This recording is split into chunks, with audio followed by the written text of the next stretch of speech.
to another episode of the Dear Fathers podcast. I'm your host, Jesse Alex, also the co-founder of Dear Fathers, which is the premier media platform dedicated to telling stories of Black fatherhood while providing resources for Black men.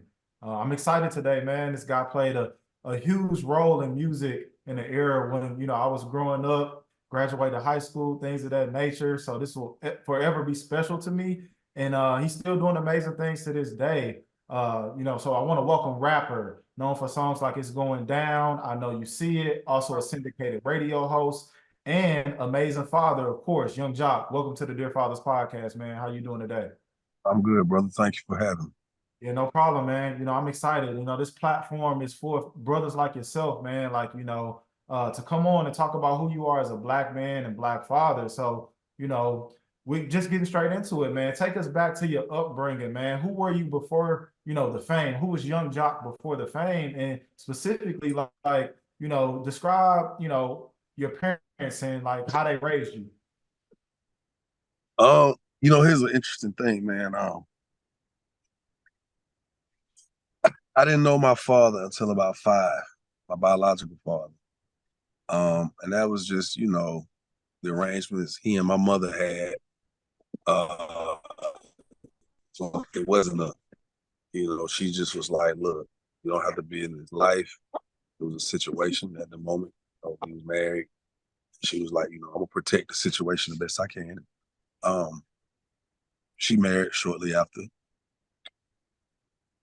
to another gentleman by the name of Stanley. My father's name is Stanley as well. So that was this very interesting dynamic because my mother was a working woman. She worked on the railroad, and my stepfather, her husband, he worked for a company, United Waste, right? And it was oftentimes, man, he would come home and bring me gifts that came out of the trash pile. Now, one could frown upon that, you know what I'm saying? Like that. But the most important aspect of that is it wasn't just toys. He would bring me a microscope. He would bring me a chemistry set because some of these jobs that he had to do, some odd reason, they was throwing bad or damaged inventory away, I guess, and the insurance would pay for it, so they was just chucking it in the trash. And so I had things like the letter people, pickle people. These were all, you talking, man, 37 years ago, 38 years ago, because I'm 44 now, so around 6 or 7 years old, yeah. And I just remembered like always getting the gifts that I didn't want, and that was like gifts that were good for me. They were essential in my, developmental stages in life, that early development stage. And so when other kids was out playing Nintendos, doing all that, I had things that captured my attention from a different angle, And my mom was very hard on she didn't play the radio. But because I was a tagged child, talented and gifted, it was oftentimes I was ahead of myself. So I could have, that was a certain aptitude that was present, right? But it was accompanied by a offset of things that I didn't have yet, like a certain level of discipline, you know, uh, a certain part of my character had not formed yet. You know what I'm saying? So I was one of those kids. I was really smart, but I was really mischievous at the same time. So by the time I met my dad, bro, it was like, whoa, I look just like this person. It's like, oh snap. And it was just I don't know, I guess it's like you walk into a tribe and you look around and realize I belong to this tribe. And then you start people the nature of this tribe, you start realizing, this is a very smart tribe. This tribe has a certain level of instinct of how to survive, a certain will to survive.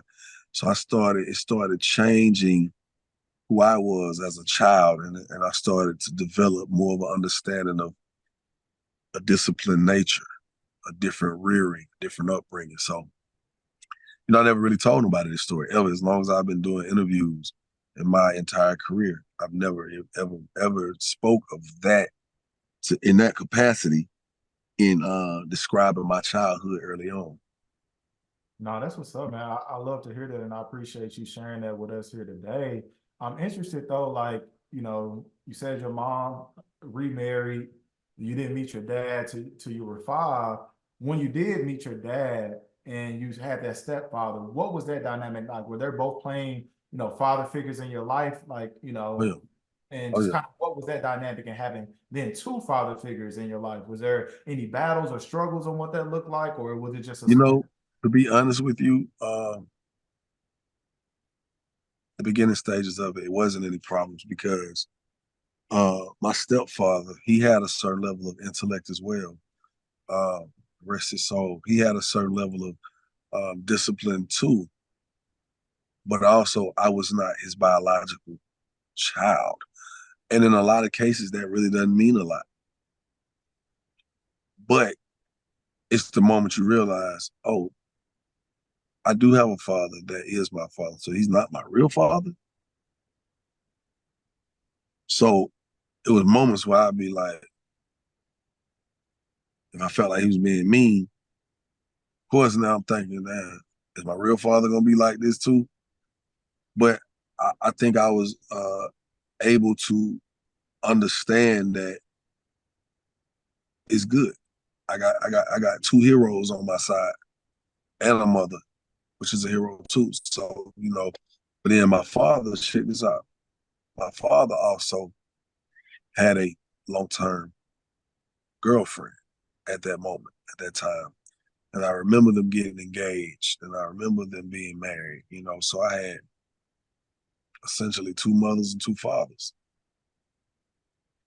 So I think for me, I think it helped a lot with my balance. You know what I'm saying? Because if you think about kids who have a strong grandmother, or not, it's not even strong, they have a grandmother and a grandfather active in their life, a mother and a father active in their life. Those, and I don't have the statistics in front of me, but I've looked at this before. Those people end up being very balanced and well-rounded citizens in their later years because they're getting an upbringing that comes with so many dynamics. You know what I'm saying? Because in a unit, the mother and the father could play good cop, bad cop. So on my dad's house, my dad was the bad cop, my stepmother was the good cop. In my household, my mom and dad, it felt like they was both bad cop. And I'm not saying when I use the word bad, I don't mean like they were bad parents. It's just a stern role. You know what I'm saying? You got the stern one. Hey, no, sit down. Excuse me. What did you say? Finsta? That's not a word. Getting ready to, I'm about to, I am. My mom was like that. My stepfather was like that. Uh, so I think that, like, for me, being able to have these different people I could talk to, knowing I had certain people in my corner, uh, it made me feel a lot more love. It made me feel a lot more complete. No, that's dope, man. And even to, from my POV, I started this platform because I grew up without my dad. I recently just reconnected with my father for the first time in maybe 21 years, and I'm Wow, 35 years old. So wow. I have that viewpoint that you had when you were a child, where you going into the tribe and you looking around, where it's like, oh, like I'm from part of this too. I'm not getting that till 35 years old. So being that you got that when you was a kid, I'm sure that helped, like you said, just create that balance for you. So I love to hear stories like that, man. So, I appreciate you for sharing. And I want to just kind of, You and your dad reconnected too. what'd you say? I said, I'm glad you and your dad reconnected. I appreciate that, man. And it's, it's going pretty decent, man. It's a interesting situation, I'll say the least. But I had to get over my hurdles in terms of just wanting to or be willing to make that reconnection with him and his side of the family, just because I spent so much time without him for a while. I was just like, man, F him, man. Like I don't need that. But again, starting this platform was based on me growing up without my father. So, hearing you say that, man, really just kind of meant something to me because that's kind of how I feel now. So I appreciate you for sharing. And I'm interested to know, like, having two moms and two dads, when you wanted to start like rapping or being in entertainment, like how did they, what were they, kind of saying towards that? Because that's not a traditional thing, right? Like, were they all for it, or did you kind of have to prove yourself? You always, like you said, were a talented kid, but how did they take you wanting to be in entertainment? So here's the thing: I was always melodramatic, always silly, funny, um, this lovable kid, right? And you could tell me to do something, and I could very well execute a task. So they understood I had some behavioral curves and challenges, not necessarily learning curves and learning challenges. But that still can fall under learning curves because even learning proper behavior is a requirement, right? So it's so interesting because it was times when I wanted to do plays. Yes, before they coming to see me do a play. You go. My dad will show up with his wife. My mom would be there. My grandparents would be there. So I had this interesting challenge ahead of me, and I didn't realize it because it was moments when I'm with my mom because once her and my stepfather separated, she was a single mother.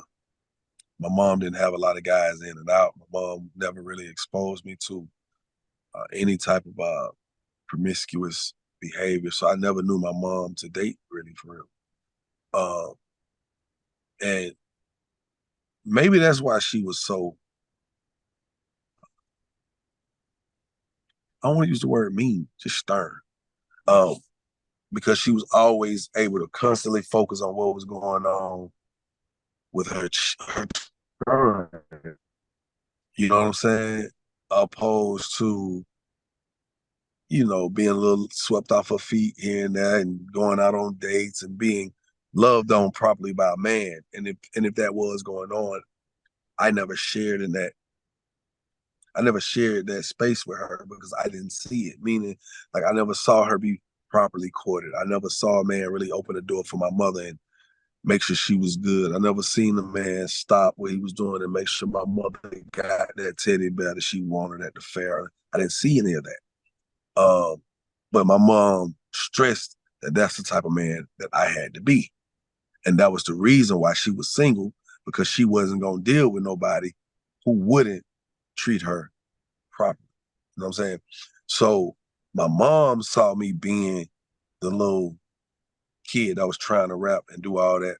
My dad didn't see it as much because when I was with my dad, we was always working. We was working because he had his own hair care line. So there was no time for me to be with my dad. Hey, I'm going to the studio. Nah, you finna get in here and goddamn fill these bottles and these jars up, my boy. We finna get this money. We finna get on the road. We finna travel. I'm gonna show you what survival looks like. I'm gonna show you how to survive. And so it was interesting because by the time I was 12, I was in a group. I was in a group at 10. But by the time I was 12, I was in a group called Non-Violators. And my mother, she had an accident on the job, which ended up, she ended up having to sue the company. She got a decent payout settlement.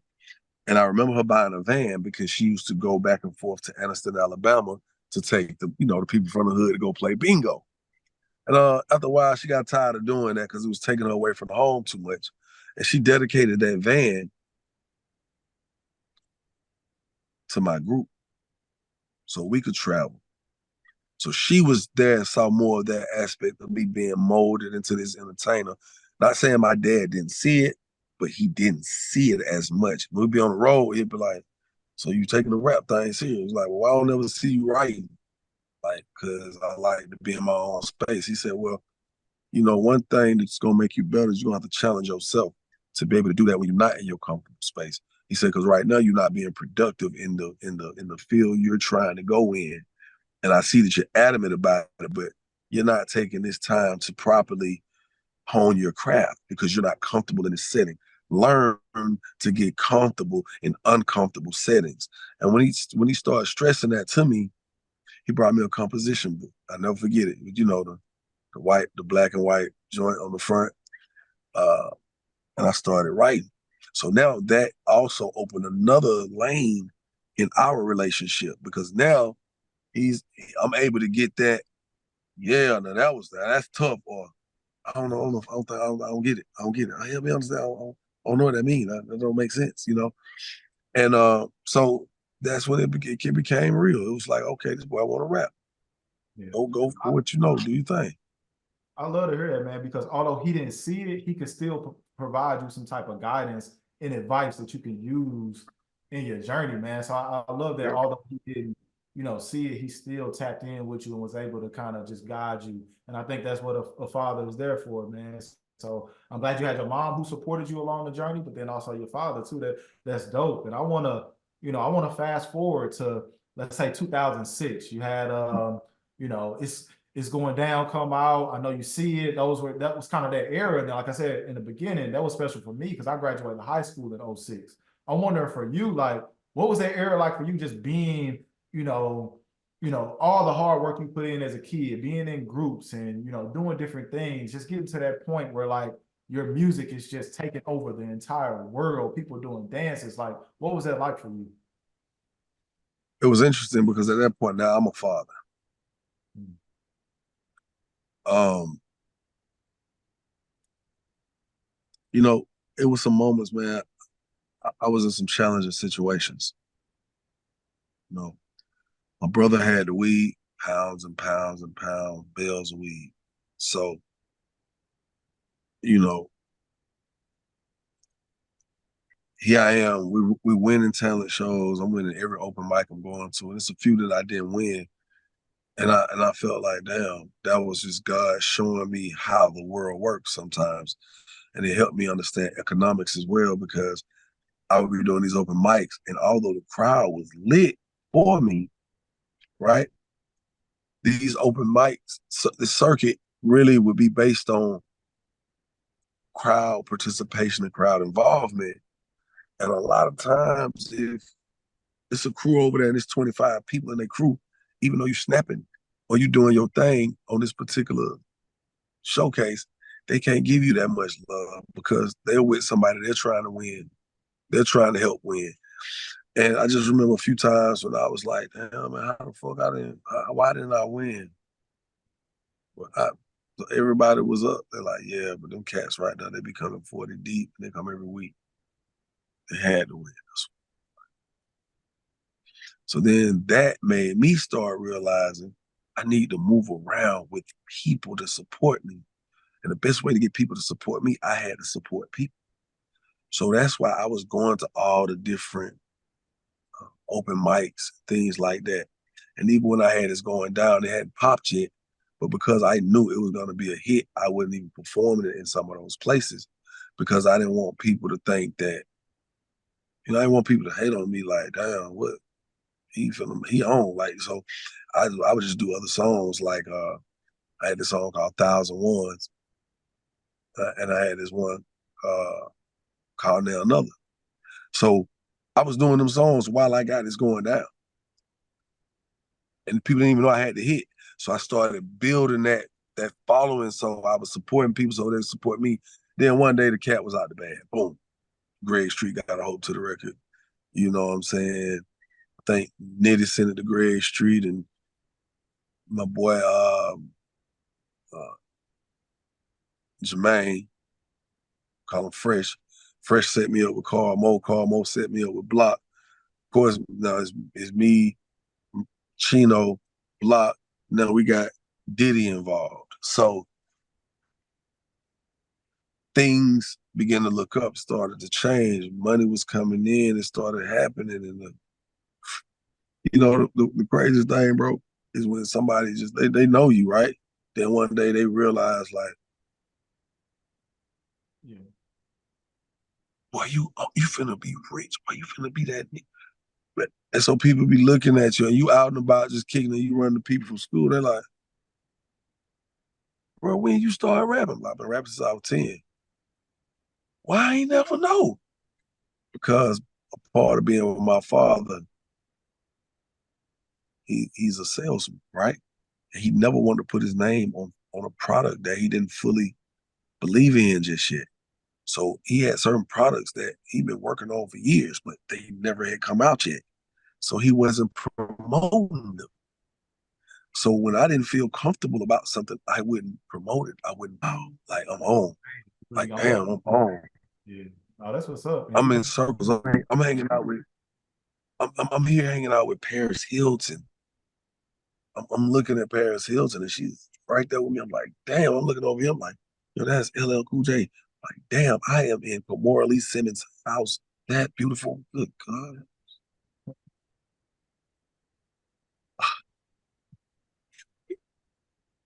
You know what I'm saying? That was that real we made it moment. So that experience me was everything because I had worked so hard. I had lost so much. I had sacrificed so much to try to pursue my dreams. So when it actually happened, man,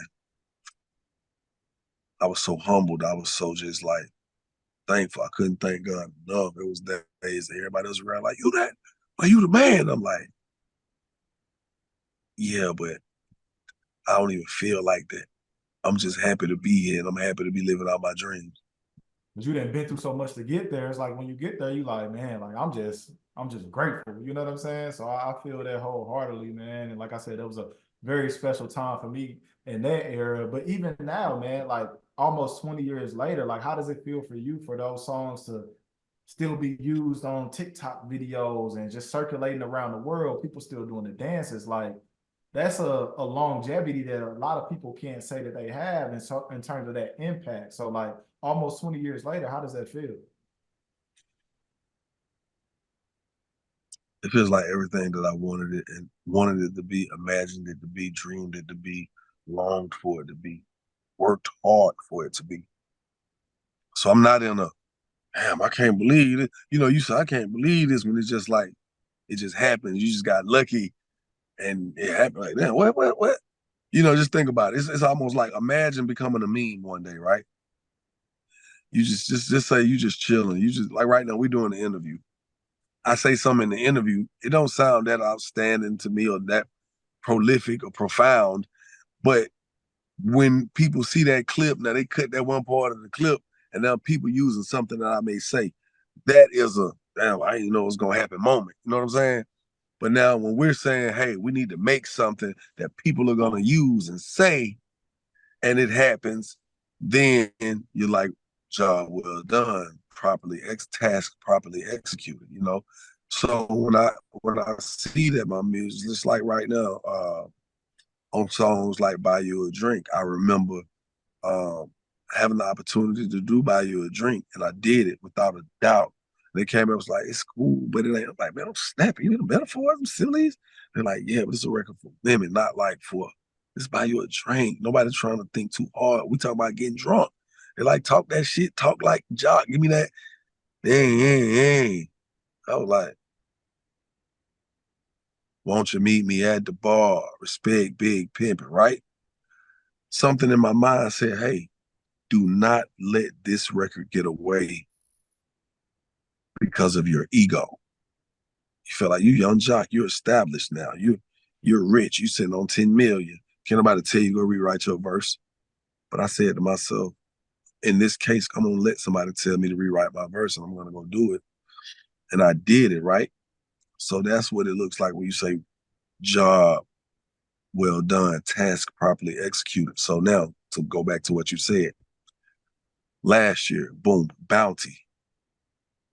Quicker picker upper, Bounty. Now you may hear a commercial where it starts off, I'm gonna buy you a drink. Then, oh my God, you wasted a drink. Bounty, get Bounty, the new quicker picker upper.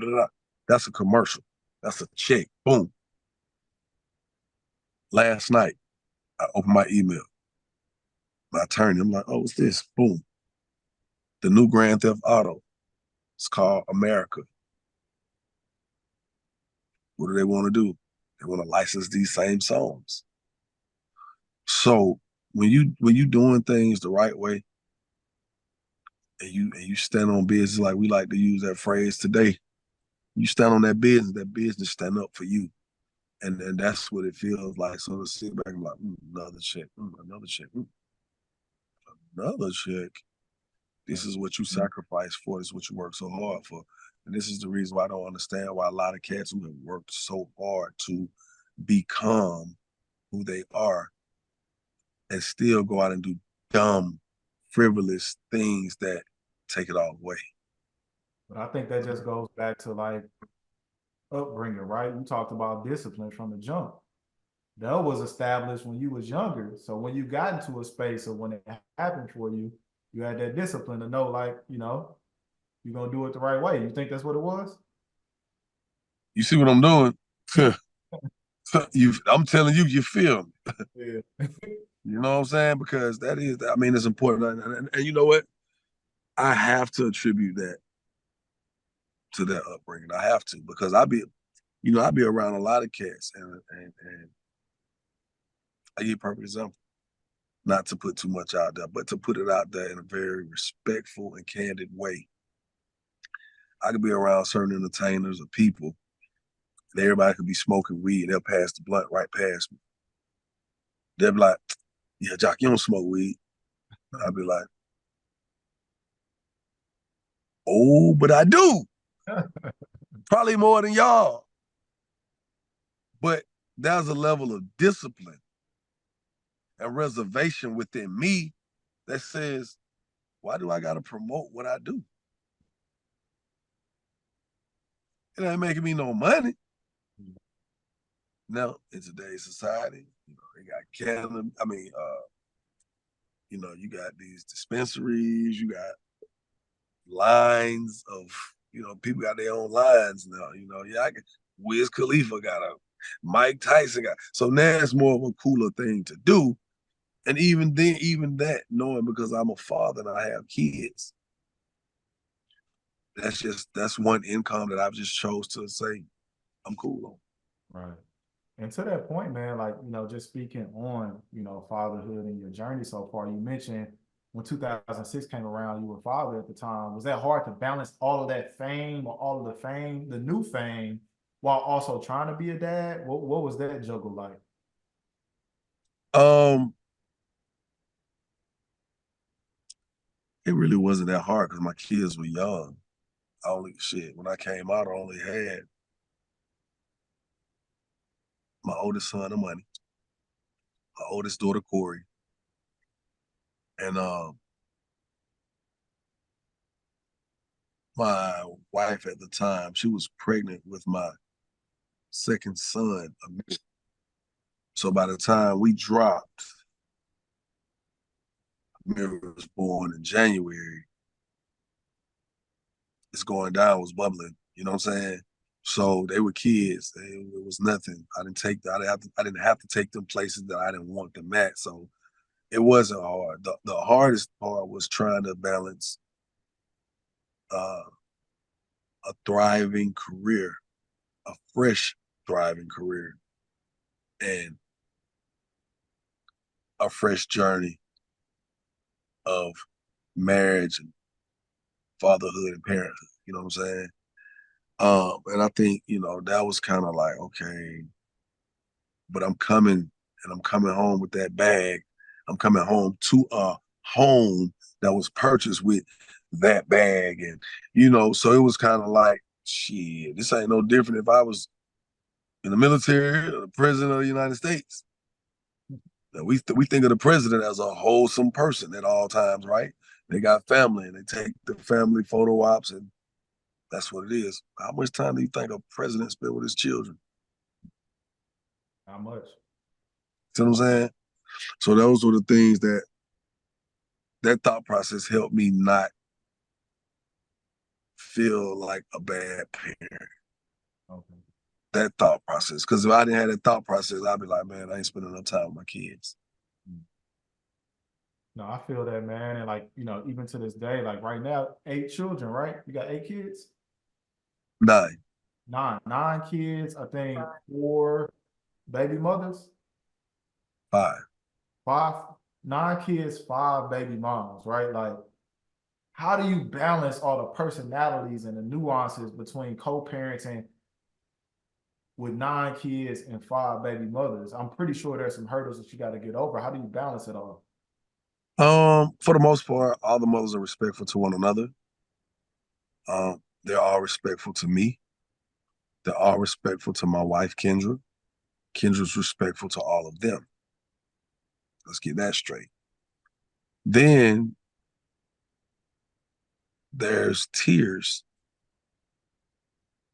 to my situation in parenthood and fatherhood because my oldest son is 24 years old.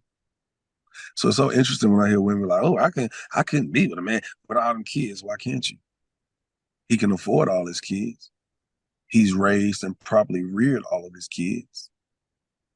Ain't no drama from the baby mamas. I mean, you watch a show like Love and Hip Hop, you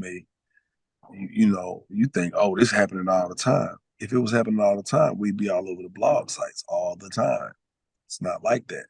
I'm not sitting here with 9 rug rats running low. He's like, God damn, oof, oof. You go to his house, his kids everywhere. It's not that, you know. Um, so my oldest 24. My daughter right under him, she's 21, junior college. You know what I'm saying? My son under her, he's about to be a freshman in college. He's graduating with a degree, dual enrollment program. He's going to West Point. You know what I'm saying? He's going to West Point with a full ride. I don't got to spend nothing. He's Mr. Best Academy. He's captain of his football team. So, all those kids are older than my daughter under him, Chase. She's going to high school, academically inclined. So all the kids are they on their boom boom boom. But then after that crew right there, they high school now, right? All the elementary kids. You ready for this? Yeah. They are about to be going to middle school here shortly. That's 2 sets of twins. So with them, it's good. They're in the phase where, while raising them, I get to teach them more because I've learned more. You know what I'm saying? Uh, I think um, I think I'm better at being a father now because I've fathered for 2.5 decades now. Also, with that being said, this is probably the first time I've said it on a interview or a podcast, but I'm a grandfather. I'm a grandfather at 44 years old. So, it ain't, life itself, life will go some, but I ain't dealing with certain stuff I'm not dealing with. But I do have my growing pains and moments we do as a family because, like my son, yeah, Dad, I'm a committed. Oh, whoa, whoa, whoa, how you committed? What you mean? You got Stanford over here looking. You can go all these HBCUs. Nah, I want to go to West Point because they're the ones who offer me a full ride. I can play basketball, I can play football, but also I'm academically inclined as well. So, I'm going to go be an engineer. I'm going to go play football. Got a backup plan for engineering. And also, when I come out of there, I'll be a second lieutenant or something like that. I'll be an officer. I'll be making whoop whoop. So I was like, okay. Well, I was about to be upset. Hey, man, you ain't gonna do that just yet. We need to figure this out. Shit. He gave me the rundown so good. I was like, full ride?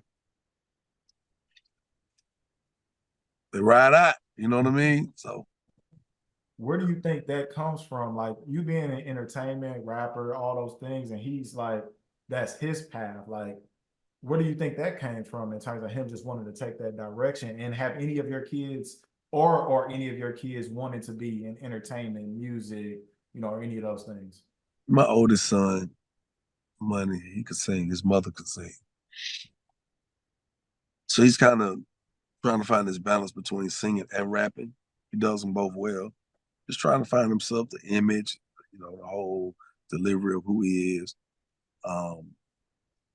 But everybody else, although I was a rapper, they still see a businessman. I don't really talk on the phone a lot.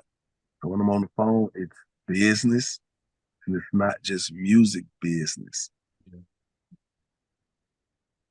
Might not even just be entertainment business. It's business. So they sit back watching, and I'm telling them, hey, this is the way you should go. They following the directions. Yeah, no, that's what's up. I love to hear that, man, because there's so many different lanes that we can go into as people. So being that they've saw you operate not only in entertainment but as a businessman, that gives them a great just something to look up to and just different routes that they can go in terms of going into adulthood and careers. And you bring up your son Amani, which has been well documented, where you guys have had your hurdles and things that you guys have been through. How's that relationship now?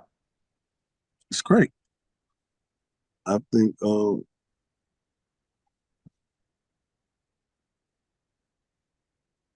it's kind of didn't get bad to his last year of high school, or not high school, after high school. Once he started feeling himself, I'm a man. I got him a car. He started feeling like, oh, I'm this guy. But also he's, still in the hood, trying to get him to come live with me. He wants to stay in the hood. No problem. That's what he knows more of, more friends and family in that setting. And it just was like he was trying to go down that path. I'm like, nah, you tripping. You gotta focus, man. I'm like, it ain't too many people coming out the hood in the best shape. Like the average person coming out, they're not focused on true financial stability. They're focused on financial spendability. The difference. If I can make that a word. Because cats is focused on, so how much can I spend? How much can I borrow? And of course, you gotta be thinking how much you could make, but they're not looking at how to stabilize that financial picture. A lot of people, not everybody out there. I'm just saying, and the hood ain't just black either. I mean, just the hood, period. You know what I mean? No, I got you. And with that relationship with your oldest son, I mean, it got to a point where you guys, pretty much came to blows or whatever. As a father, I know that has to be tough because you got so much love for this kid that you're raising. Like, how did you move past those tough moments where y'all had those like very intense just arguments and just trying to get him to understand where you was coming from and him trying to do the same? How did you, kind of move past those moments? You know what's interesting, man? The community, the community, the culture, social media, because people were able to hear. It was like a public court appearance, and the public was there, wild in a sense. And when I say these trials and tribulations, they was watching it. And it was so easy for people to tap in and say, hey man, what you acting like you ain't had no father. You act like your dad ain't been there for you. You got family, when your whole family come down on you and be like, hey, you can't do that. That ain't you. No, that ain't no. That man loved you, has loved you, loved on you for your whole life. I've been there every step of the way. I ain't miss a lot of birthday parties. I ain't miss a lot. I was at a lot of football games. He wanted to do plays too. I was at the plays. I'll make sure that I was involved in his life. I think uh, that journey was so like relatable to so many people. People was tapping in. Mothers was tapping in with him. Fathers was tapping in with him. And I think after a while, he started being like, okay, let me think about what I'm doing. Because why am I having an issue with my dad? And I think, some things may have been said. Like one day he said, why everybody else mama got a nice house and my mama don't have one? I said, well, your mama had a nice house. I got your mama a nice house. Not saying she don't have a nice house now, but he's saying like to that level, like I'm saying also, son, these other women that I've conceived children with, some of them are just good at what they do.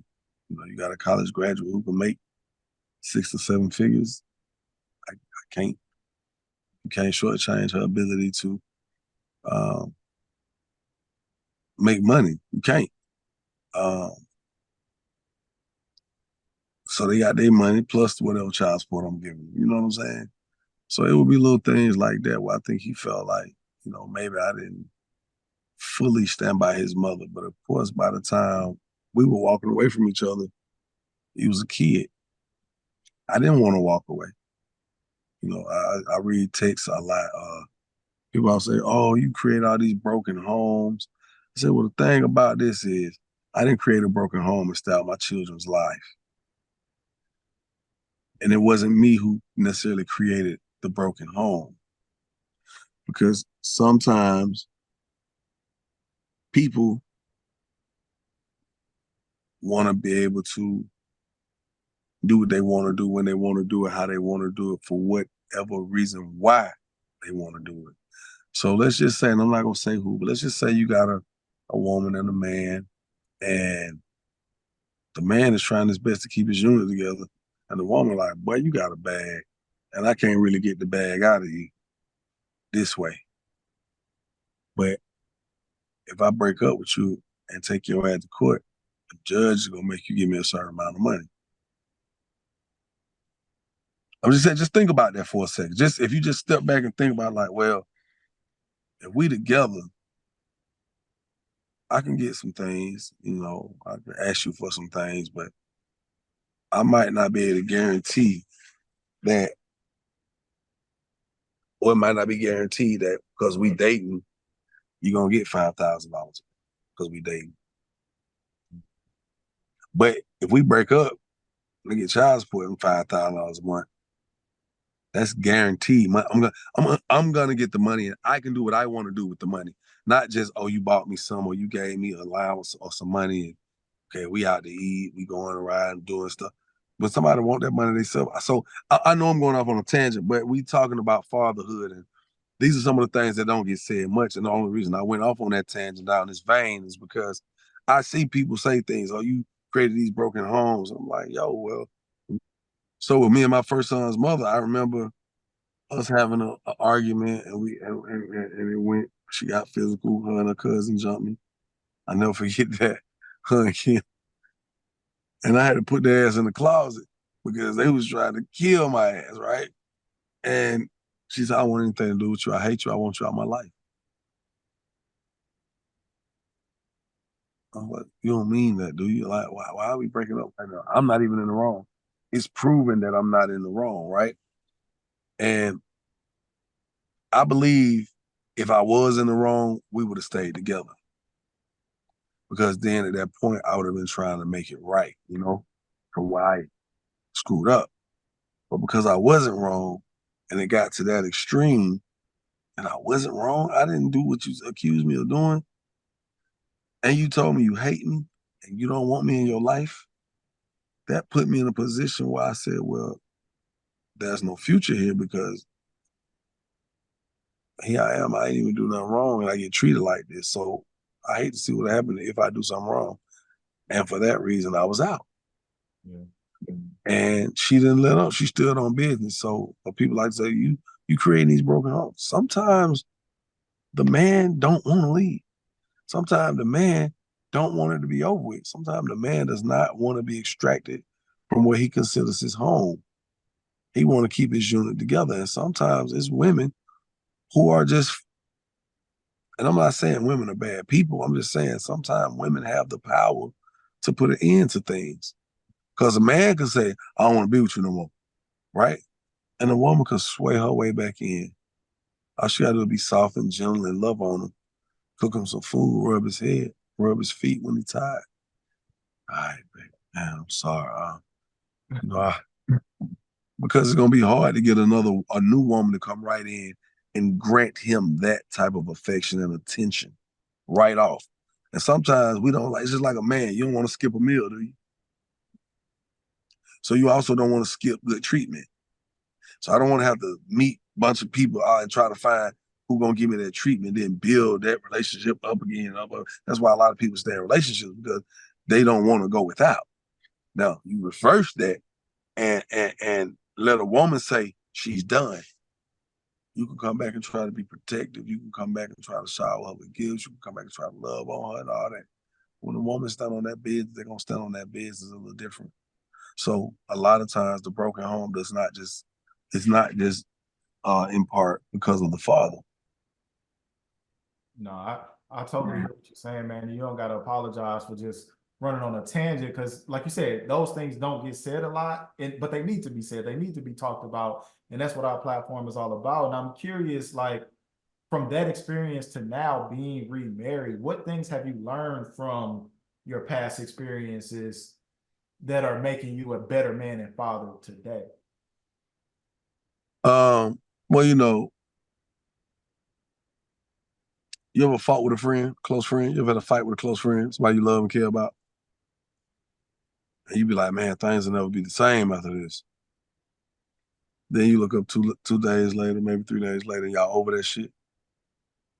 And because you over and you so glad that you back in the space, you actually compartmentalize that increment on your timeline, and you take it, compartmentalize and put that over here with shit I don't want to remember, shit I don't want to ever happen again. You see what I'm saying? It won't ever happen again.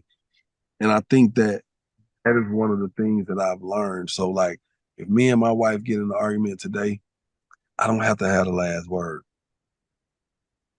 I know she may say some things that's gonna cut. I can say some things that's gonna cut. But I figure, you know what? If I don't cut you as much and I'm still standing here loving you, if I don't fight you back, if I don't have to have the last word and I'm still standing here loving you, that's a part of me priming that person to understand that I truly love them. That's a part of me priming my person to know that I'm still here. It's through the thick and thin, for better or worse. And everybody doesn't understand that because your emotions become law. You know what I'm saying? Right now, if I slap you, bah, and you mad enough to hit me back, something tells you that the law says you hit me, I can hit you back.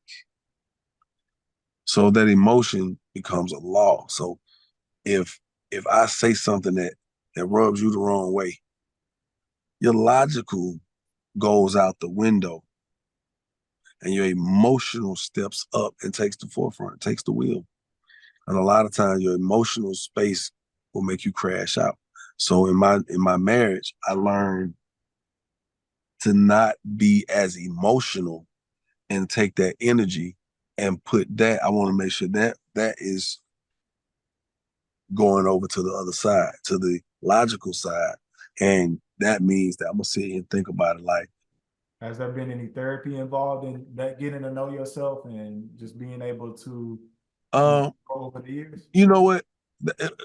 I would say this, my pastor and I, man, we've had some therapy sessions, and our first therapy session was a 11-hour session.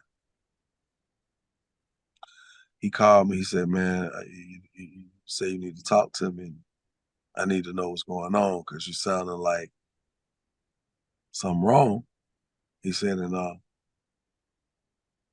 my spirit is something in my spirit awakened, and it was the tone. And he said, we need to tap in and come to the golf course. Let's sit down and talk.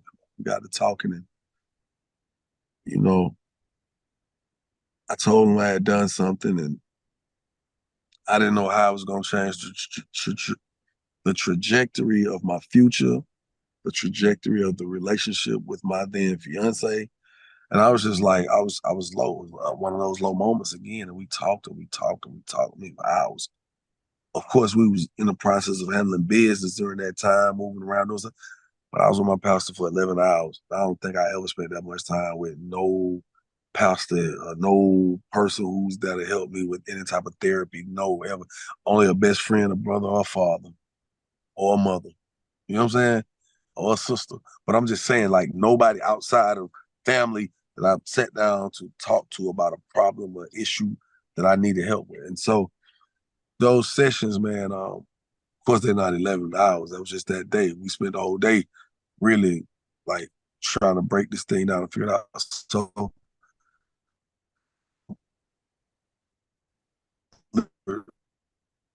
that there should be a part of your um, monthly routine.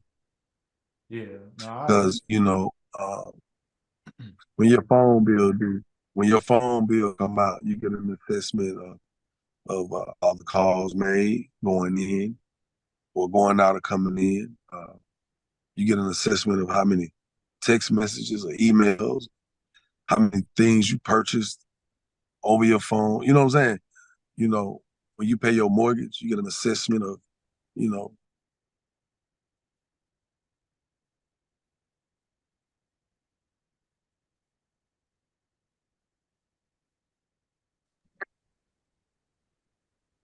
I don't know what happened. Yeah, it just dropped off. Okay. So I think therapy it should be implemented on a monthly basis. Put some money for that because we'll spend the things that we think are therapeutic. You know, we'll go to the club, we'll go to the cigar bar, you know, we may go play golf, we may go play some ball, you know what I'm saying? You might just want to get out on the town and bar hop. And that costs far more than what it would cost for therapy. And I think the reason I say therapy once a month because your life is structured by numbers. Everything we do is based on numbers, you know, believe it or not. You know, let's just really think about it. Like when we agreed to do this call, it was going to be at a certain time, on a certain date, for a certain length of time, right? For a certain number of people to view it. It's all numbers. At the end of the month, when you pay your light bill, gas bill, phone bill, mortgage, car note, insurance, medical, whatever, there's an assessment that comes every month in that tells you what you spent, right? So why don't we have a personalized assessment of our life for the past 30 days? No, How that's many good days did you have this month? Did you have more good days than you had bad days this month? That's a question. That's a question that the average person don't ask themselves. Did you have more moments where you told the truth opposed to you lying this month?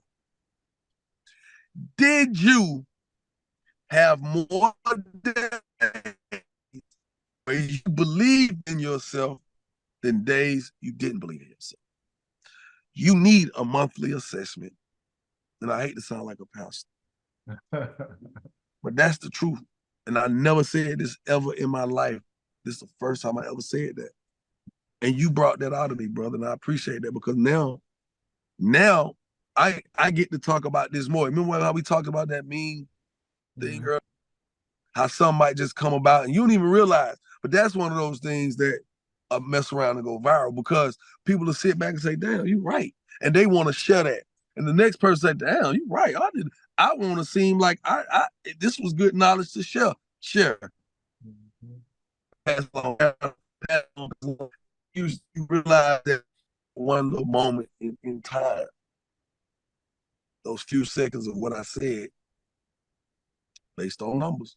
It was a few seconds, but I said something at the right time, and it passes along by way of numbers. The powers of numbers, and now people are saying, "Yeah, I do believe that a personal assessment by way of therapy should be done every 30 days." Yeah.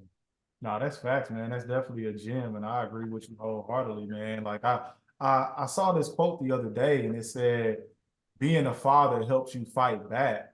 For you, like going through those rough moments, have there ever been any times where you wanted to like give up, or you were just going through a really just like low moment where like your kids kept you going and just like, you know, made it to the point that they helped you get through those tough times? Hell yeah.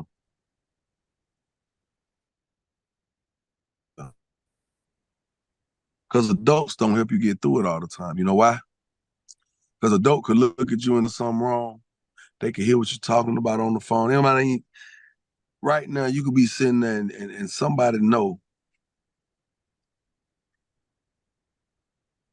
it's a possibility of eviction or it's a possibility of a default. It's a possibility of being bankrupt. Because as adults, we've seen and learned and heard a lot, done a lot. So you could look at somebody and be like, "Nah, bro, you look like you ain't, why you ain't want to do that? Why?" And then next thing you know, they're like, "Oh yeah, yeah." And what we feel like is a part of therapy is not necessarily therapy every time you talk to somebody, because now you're thinking, is this person gonna go back and tell my business? Is this person gonna think of me differently? Am I no longer this person's go-to because I'm not the person they thought I was? And that's one thing. But when you get around them kids, and them kids may or may not pick up on what you're going through, but guess what they do?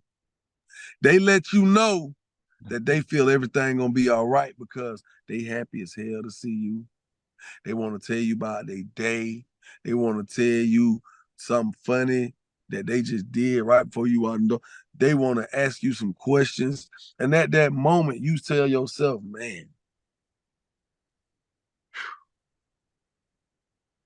well, I may feel like I ain't doing something right because I'm caught, I done found myself in a situation or a bind or a chokehold. If these kids run around here happy while all this turmoil is really what's really going on, and if these kids that happy, I'm doing something right. And I'm not just speaking of me in general in this space. I've seen it happen with people.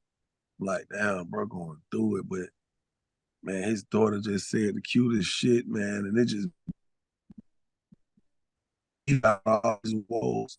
He for, he he forgot about all his lows at that moment. You know what I'm saying?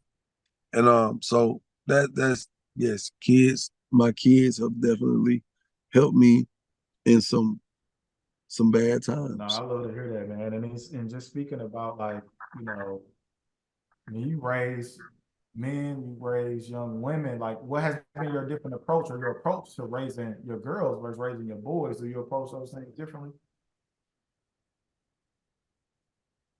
Well, girls, you have to handle them with a different care. You know, when you talk with girls, you try not to be as explicit or as um, transparent, because women are very clever anyway. That's why they're able to be sneakier than us. That's why they mature faster than us. Clever. Sometimes, if you could just be clever enough to get their attention and they pick up on what you're saying, that's a plus. That's a win. You feel what I'm saying? With the boys, you almost can't be. They ain't got time to be clever. It's too many more distractions.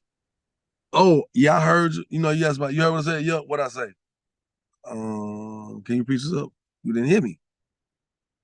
Distractions. So with them boys, you gotta be straight up. You got to be the distraction. You see what I'm saying? You have to be the distraction that distracts them from all the other BS that's going on around them, all the BS that's looming. You have to be the distraction and make sure they understand where the hell you coming from. Because that it will go in one ear, out the other. I totally feel that, man. Like us as I remember myself as a young boy going to school, man, all these things going on, and I didn't have that father figure around, but I can look now and see how that type of approach would have helped me. Like somebody just distracting me from all the other distractions. I like that, man, and I feel like you've dropped so many gems today, man, and it's been very therapeutic for me to learn more about you as a man and as a father. And one thing that we do here at Dear Fathers, we do like a hypothetical letter. So if you could write a hypothetical letter to your dad, starting with Dear Father, what would you say? I would say, dear Father,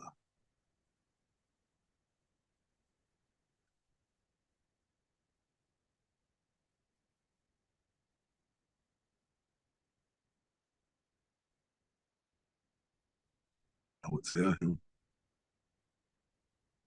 I really appreciate every sacrifice ever made. I would tell him, I appreciate every challenge that he ever put in front of me. I would tell him, thank you for every moral, every parable he ever showed me or pointed out to me.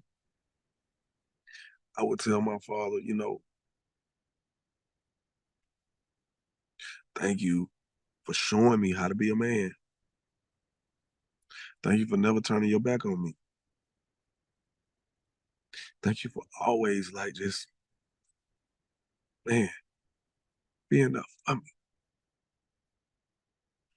Because it was a lot of homies, a lot of cousins, even brothers who they ain't have that. Thank you for protecting your mental health so that you didn't go astray and you didn't go, you know, down that wrong path. So you could be there for myself and my other siblings. That's what I would tell my dad.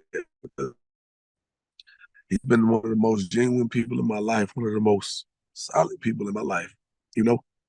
And I mean, man, I'm not crying because of everything my father has done for me, you know. I'm also these tears because it's so many other lost souls out here who who didn't have this, who didn't have that.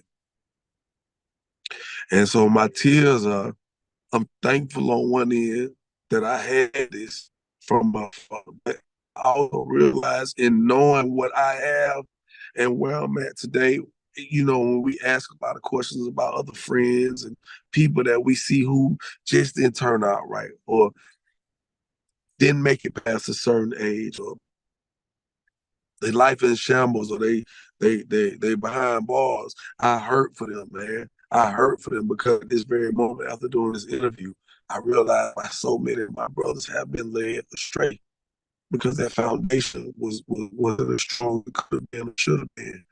And for that, I take the time to tell my dad thank you for everything because had he not been that person in my life, dog, I wouldn't even been able to sit here and have it.